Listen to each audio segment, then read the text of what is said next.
sa Papa Dudut Stories, ikaw ay hindi nag-iisa.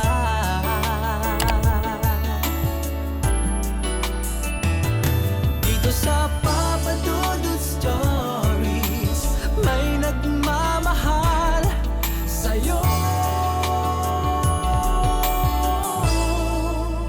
Papa Dudut Stories, Papa Dudut Stories. Dear Papa Dudut, sa lahat po ng mga nakatutok ngayon, huwag pong kalimutan mag-like, mag-share at mag-subscribe. Maraming salamat po sa inyong lahat.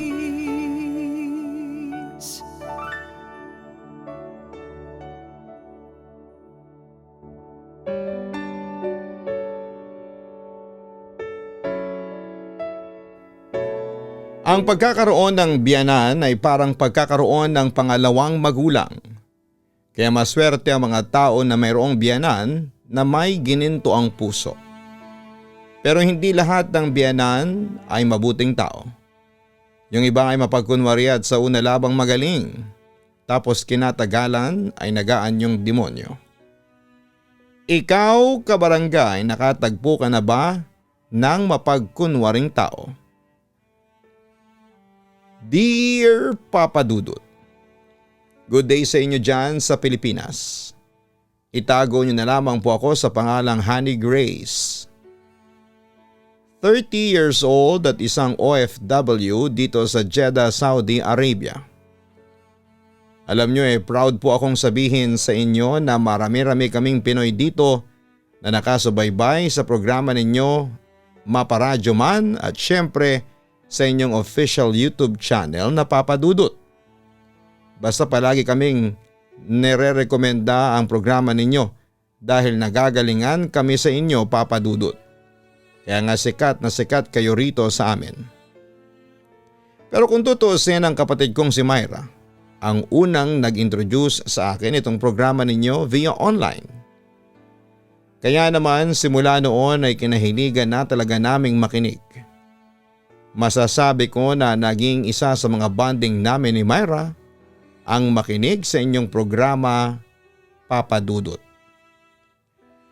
Pero noon pa man talaga ay close na kaming magkapatid. Bali 4 pala kaming magkakapatid, 2 babae at 2 lalaki. Hindi mayaman ang mga magulang namin ngunit pilit nila kaming iginapang para makapagtapos ng pag-aaral. Nagsakripisyo talaga sila ng husto, lalo na ang tatay namin. Bata pa lamang at bilang panganay sa akin na ibinili ng nanay ang pag-aalaga sa mga kapatid ko. At pagtayo bilang pangalawang magulang. Alam nyo, noong una ay question ko pa yon, kaya ayoko ngang maging responsable sa bagay na yon dahil nakakapagod. Biruin ninyo bata pa lamang ako noon pero hindi ako pwedeng magsiesta o matulog sa tanghali kasi kailangan kong bantayan ang mga kapatid ko na natutulog dahil sa wala sa bahay ang mga magulang namin. At kahit na antok na ako noon ay wala akong choice, kundi ang sundin ang utos nila or else ay mapapalo nila ako, lalo na ni nanay. Kaya nga hindi niyo ako masisisi kung nagtanim ako ng samaan ng loob sa mga magulang ko. Pero totoo rin pala na habang nagkakaedad ang tao mas naunawaan niya ang lahat. Ultimo yung mga bagay na hindi niya maintindihan noong kabataan niya. Yan kasi ang eksaktong nangyari sa akin. Kaya nga unti-unti ay pinatawad ko ang mga magulang ko sa hindi nila pagiging perpekto at ganoon din ang sarili ko at kasabay noon ang paglilibing ko sa lumang bersyon ng pagkatao kong yon. And fast forward 2 taon pagkatapos kong makapagtapos ng kolehiyo ay nakagraduate naman si Myra. Sobrang saya ko that time dahil may makakatulong na ako sa mga gastusin namin sa bahay at oras na makapagtrabaho na siya ay mangyayari yon. Hindi naman sa inobliga ko siya pero mahina na rin kasi ang mga magulang namin.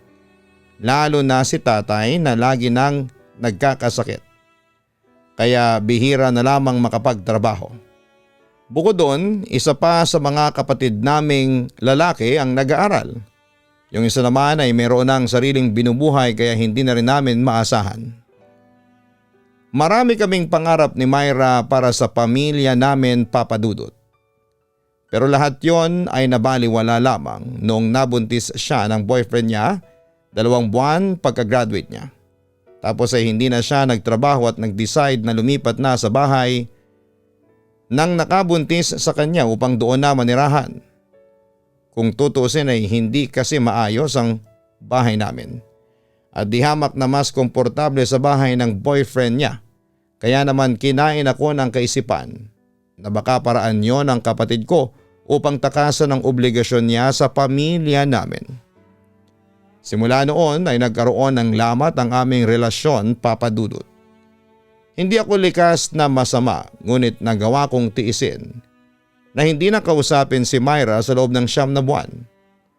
Ni kumustahin siya sa kalagayan niya sa bahay na kinakaroonan niya ay hindi ko na nagawa. Nagpakabisi ako noon sa pagtatrabaho upang mabuhay ang aming pamilya habang may kinikimkim na tampo sa aking dibdib para sa aking kapatid. Pero nagbago ang lahat nung pinanganak na niya ang pamangkin ko. Sa katunayan, ako ang una niyang tinawagan at nakiusap siya na samahan ko raw siya na pumunta sa ospital dahil manganganak na siya. Nagkataon na wala sa bahay nila ang kinakasama dahil nasa trabaho at nasa bakasyon naman ang mga biyanan niya kaya kahit nahihiya sa akin ay sinantabi na lang daw ni Myra yon para makahingi ng tulong. Siyempre kapatid ko pa naman yon at hindi ko naman siya kayang tiisin, lalo na sa ganong sitwasyon. Kaya nga agad kaming napasugod ni nanay sa bahay nila sa kayang tricycle para sunduin siya. Kakaba-kaba pa nga kami kasi ilang minuto na rin simula nung pumutok ang panubigan niya. Nung abutan namin siya sa bahay nila kaya natakot kami na baka may mangyaring masama sa baby na nasa sinapupunan niya. Pero buti na lamang at pareho silang ligtas ng kapatid ko at tamang-tama lang daw ang dating namin sa ospital ayon sa doktor. Dahil sa nangyari naiyak kami ni nanay at nagpasalamat sa Diyos. At walang hanggan din ang pasasalamat ni Myra sa amin ni nanay nung bumalik na ang kanyang malay. Kahit na hindi nang galing sa akin ay sobra akong naligayahan nung pinanganak niya ang pamangkin ko. Sabi ko nga sa aking sarili magiging mabuti akong tita sa anak ni Myra. 3 araw na nasa ospital ang kapatid ko bago siya na-discharge. Pero hindi siya umuwi sa amin. Sa halip ay tumira ulit siya sa bahay ng biyanan niyang hilaw. Siyempre kahit na gusto pa sana namin silang makasama ng anak niya at gusto pa sana siyang alagaan ni nanay ay hindi naman po pwede.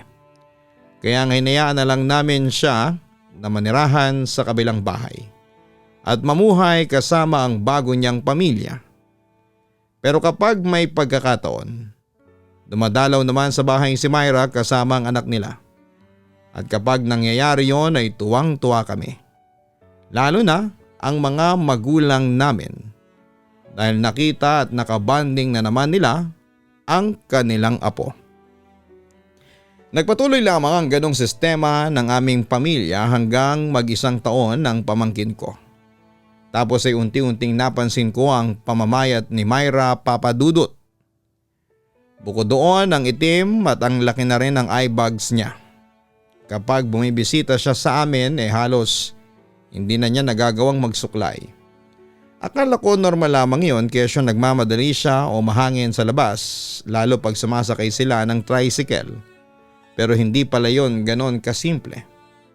Dahil isang beses, nagkwento ang kapatid ko sa amin ni nanay na napapagod na raw siyang manirahan kasama ang pamilya ng kinakasama niya. Siyempre nung una pinagtataka namin yon ng nanay ko. Dahil base naman sa nakikita namin sa social media maayos ang pamilya nila. Akala ko pa nga mas magaan ang buhay niya. Pero maling-mali pala ng inaakala ko. Dahil hindi raw pala totoo nabuhay rin na siya sa bahay na yon dahil sa kanyang mga biyanan. Sa katunayan, kulang na lang daw ay alilain siya ng mga ito. Kung ano-ano raw na mga gawaing bahay kahit mabibigat ay pinapagawa sa kanya.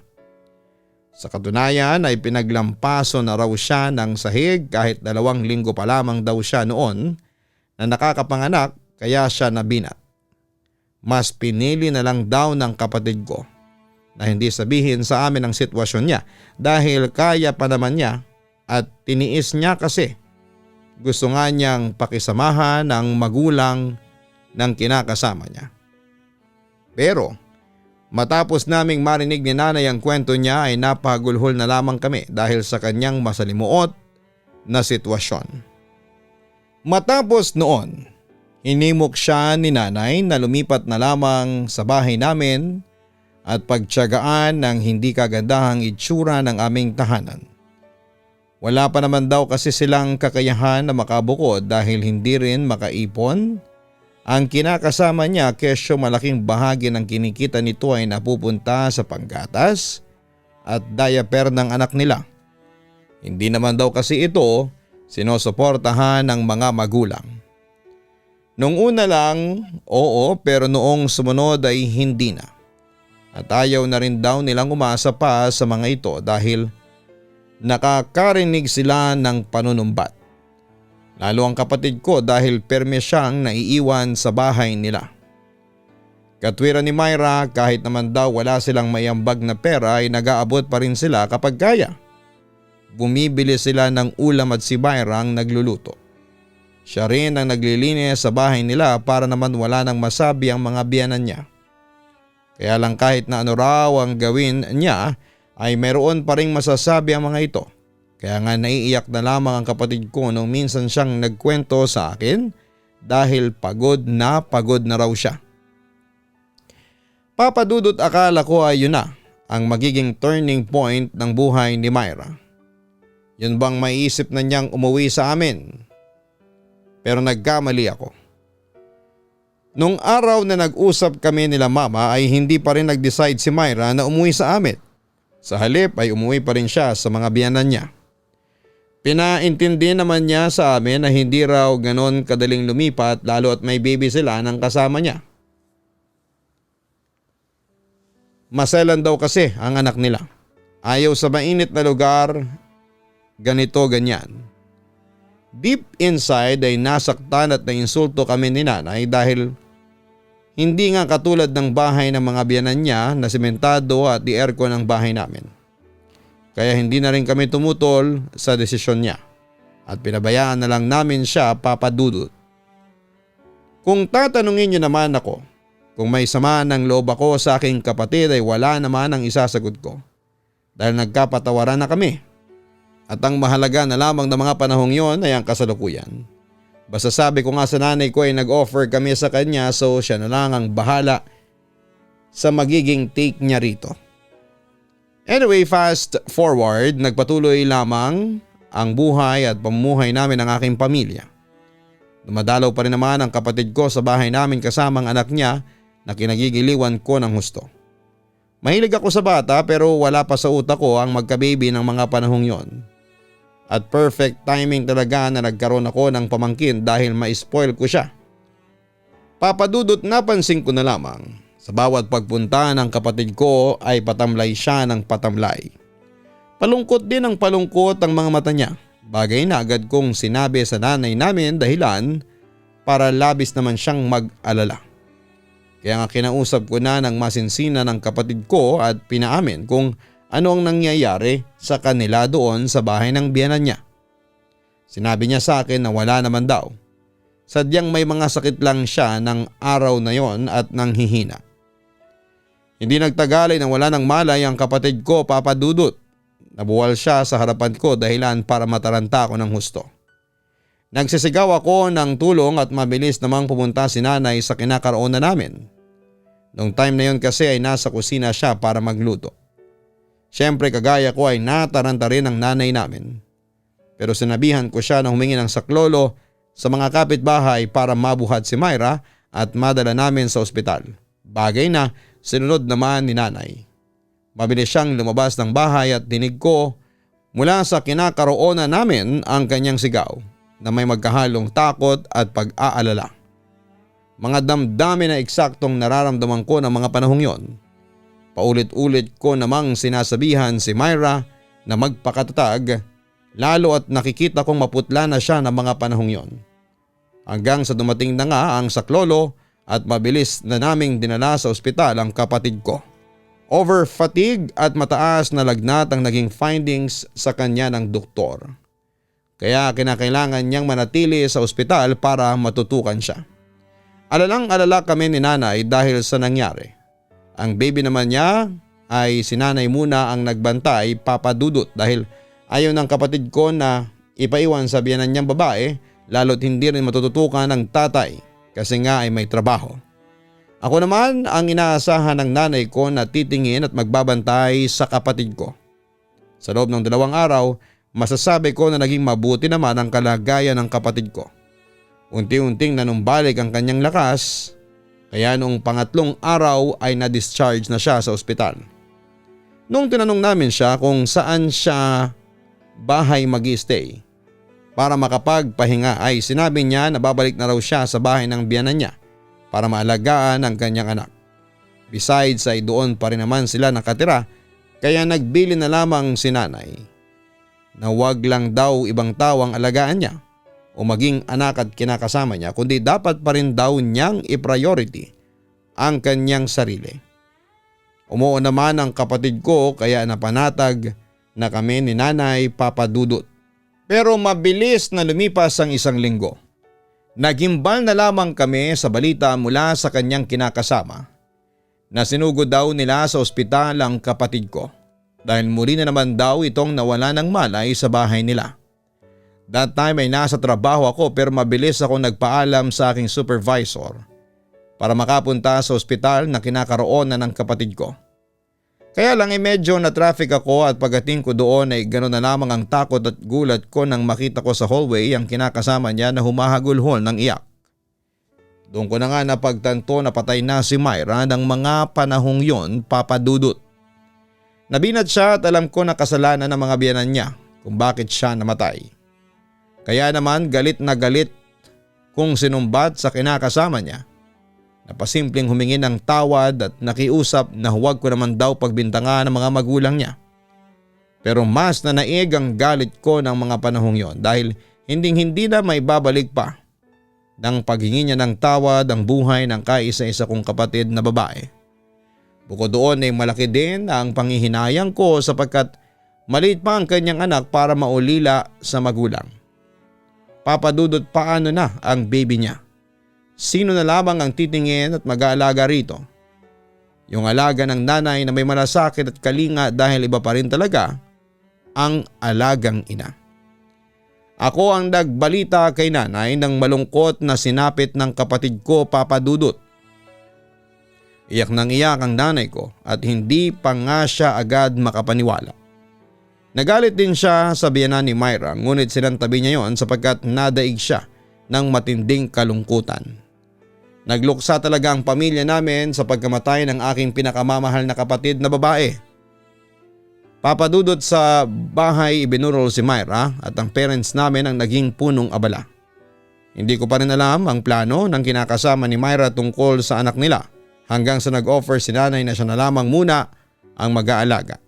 Lalo't walang tiyaga sa bata ang mga magulang ng kinakasama niya. Kaya nga nagstay sa bahay namin ang pamangkin ko at si nanay ang tumayong guardian sa bata. Hindi nagtagal ay nailibing na si Myra, Papa Dudut, at sobrang sakit pala talagang mawala ng kapatid. Pero alam ko na mas masakit yon sa nanay at tatay ko dahil anak nila ang nawala sa kanila.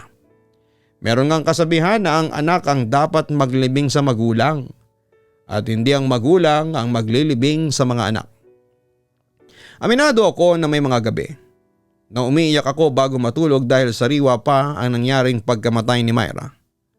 Pakiramdam ko ay masyadong maiksi ang panahong binigay sa amin ng Panginoon na magkasama. Tapos sa isang kisap mata ay inagaw siya sa amin ng kamatayan. Kaya nga ilang beses akong nanalangin na sana'y mapanaginipan ko si Myra. Bagay na hindi nangyari sa makalipas na isang buwan simula nang mailibing siya. Sa halip ay iba't ibang pagpaparamdam ang nangyari sa bahay namin, Papa Dudut. Andun yung mga gamit ni Myra na naiwan sa bahay namin ay nakita na lang namin ni nanay na nakakalat sa sahig isang umaga. Pagising namin, wala namang kaming aso o pusa at naka-imis yon sa cabinet niya. Pero nakita na lang namin na nakakalat sa may sahig.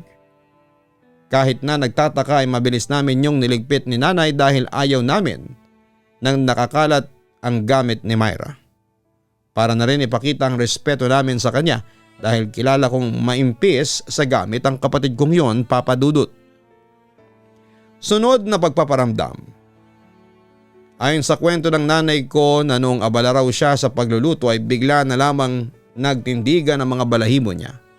Matapos niyang makaramdam na tila ba may yumakap sa kanya mula sa likuran niya. Tapos lumamig ang paligid. Nanuknukan daw ng init ng mga panahong yon, Papa Dudut. Alam ng nanay ko na si Myra yon dahil gawain yon ng namayapa kong kapatid simula pagkabata namin.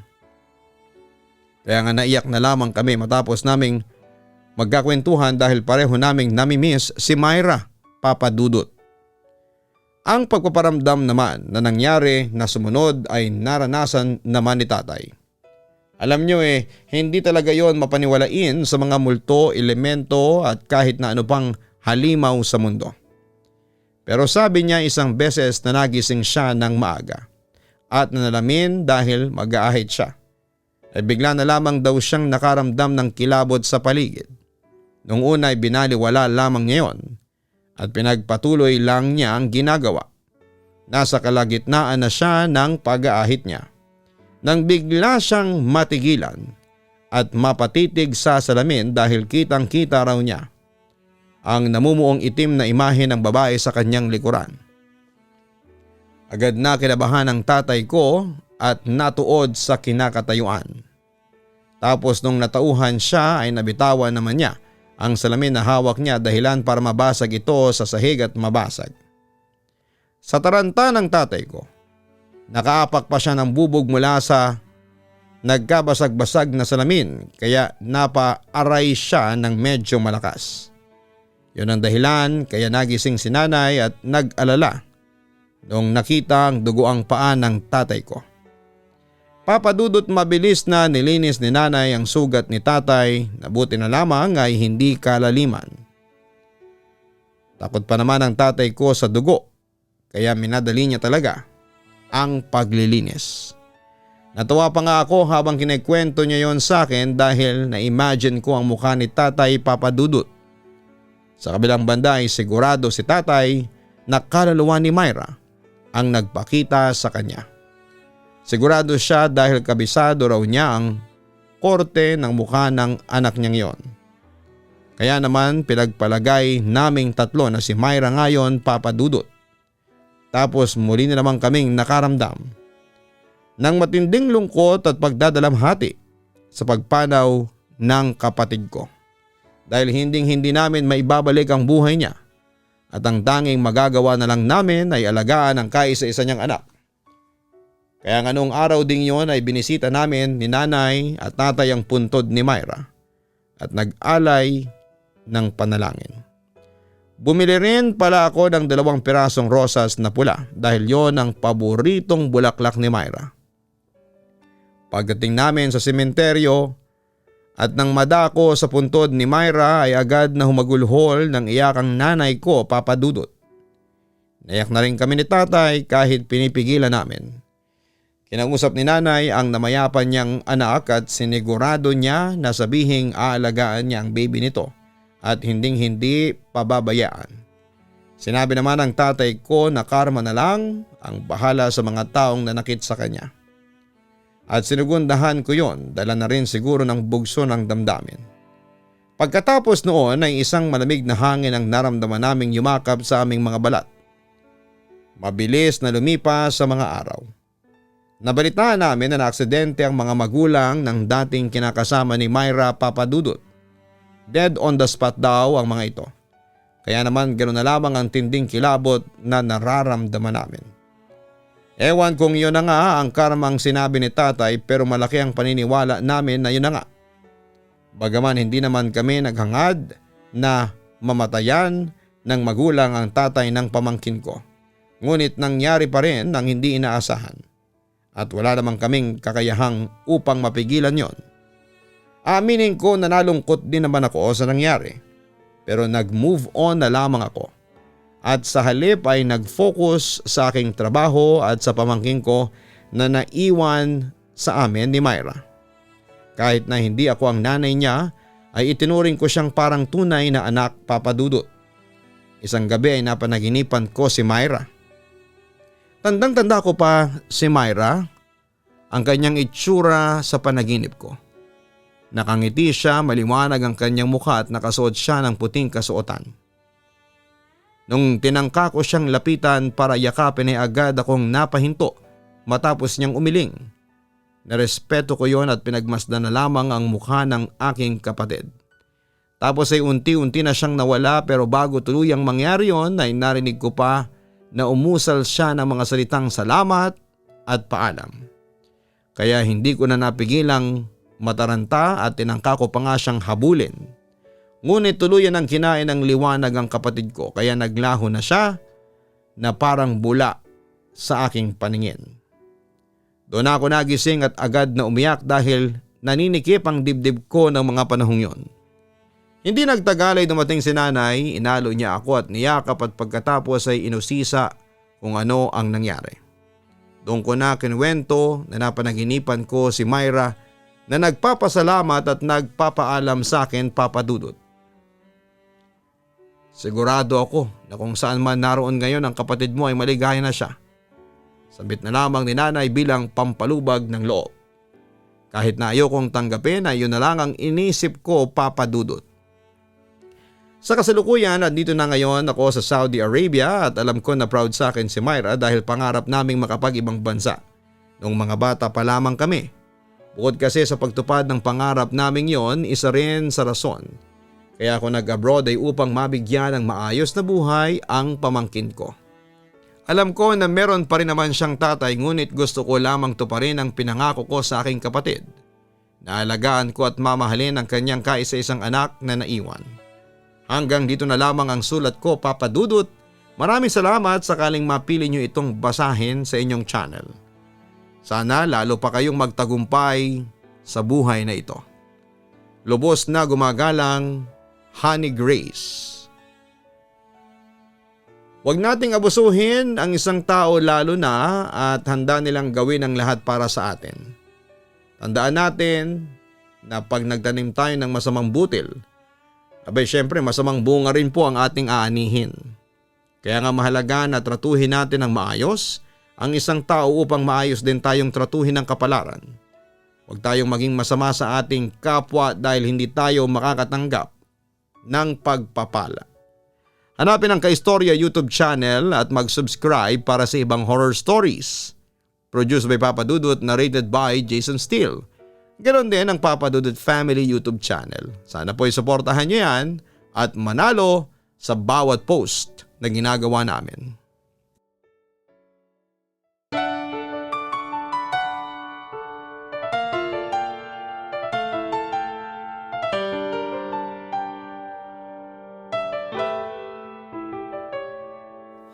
Ang buhay ay mahiwaga, laging may lungkot at saya. Sa Papa Dudut Stories, laging may karamay ka.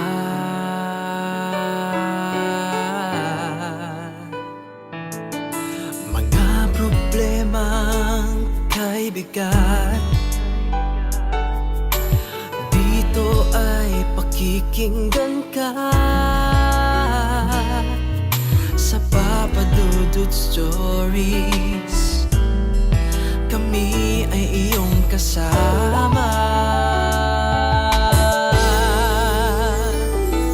Dito sa Papa Dudut Stories, ikaw ay hindi nag-iisa.